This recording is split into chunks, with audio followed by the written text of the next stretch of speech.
Breaking news, દ્વારકાના પબુભા માણેકે કર્યું મતદાન। પબુભા માણેકે ઓખા ખાતે મતદાન કરી અને પોતાના મતાધિકારનો કર્યો ઉપયોગ। એક મહત્વના સમાચાર આવી રહ્યા છે। દ્વારકાના પબુભા માણેકે મતદાન કર્યું છે।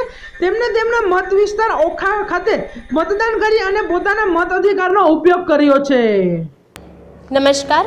આજે મતદાન જેવો પવિત્ર દિવસ છે ત્યારે આપણી વચ્ચે ઉપસ્થિત છે આપણા ગૌભક્ત, માનવભક્ત અને શિવભક્ત માનનીય રિસ્પેક્ટેડ શ્રી પબુભા માણેક સાહેબ।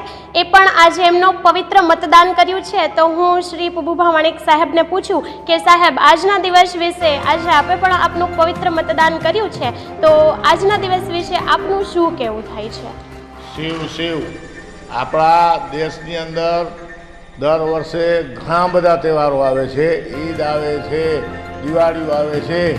તો એવું મને ફીલ થાય છે આજે મતદાન કર્યા પછી કે ખરેખર આજે આપણા ભારતના સૌ નાગરિકો માટેનું આજે મોટો તહેવાર છે અને આપણા દેશના આપણે નાગરિક છીએ। લોકશાહી છે એમના વિશે આપનું મંતવ્ય શું રહેશે સર? લોકશાહીનું મંતવ્ય લોકશાહી જ હોય।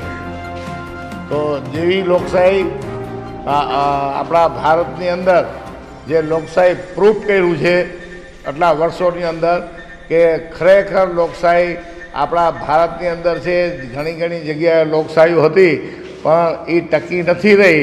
આપણે ગર્વ લેવું જોઈએ કે આપણા દેશના અંદર લોકશાહી ટકી રહી છે ને દ્વારકાધીશને પ્રાર્થના કે હંમેશા માટે આ દેશની અંદર લોકશાહી ટકી રહે। કેમેરામેન હર્ષ રૂપારેલિયા સાથે હું પૂજા દવે।